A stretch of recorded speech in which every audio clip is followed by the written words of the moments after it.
Okie dokie, so I'm going to do your quick kit rundown.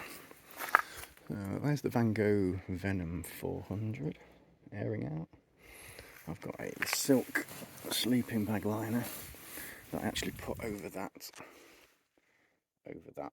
roll mat just there to make it more pleasant to lay on. There's my bed. I've not disassembled it yet, and the stuff sat for the bed. There's the Gatewood cape. Oops. There's the inner tent. That's my pack liner. It's just a carry more or a dry bag. Got a couple of changes of clothes. I've got some nighttime clothes and then a change of clothes to change into. Got an inflatable pillow, a pair of thin lightweight gloves because my hands get cold at night. So rather than having to sleep with my hands tucked into my armpits every night, I just put some gloves on. Got an umbrella, a sit mat. That's a thermarest camp chair, so it's just like a back support for when I'm sat in my tent. Little mini collapsible backpack that I use as my carry-on. Got my fake gorilla pod.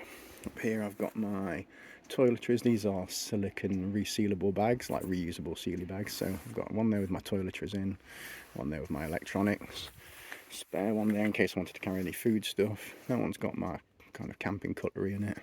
That one's just got coffee. A couple of stuff sacks. There's a little gas cylinder camp stove with like a hose there from Alpkit that I didn't get round to picking up a gas cylinder for it.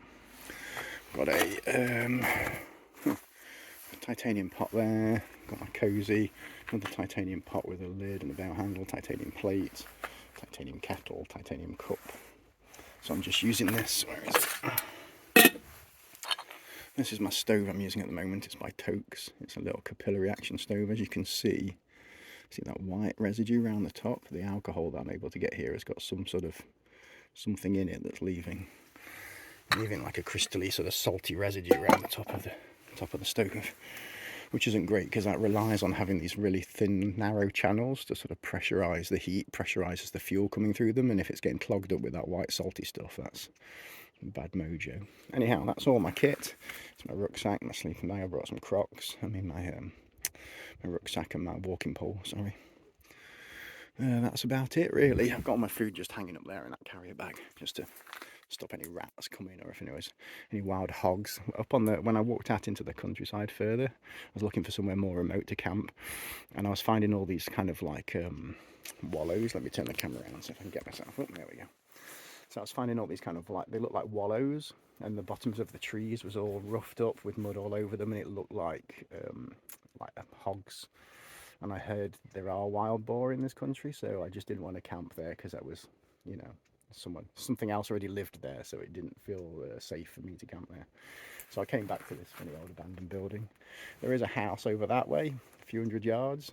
It's sort of higher up on the hillside, and then behind me there's literally open countryside. There's a road over there. I don't know how much of this is coming on camera because I'm obviously pointing the camera the wrong way at me. But hey ho, see you later.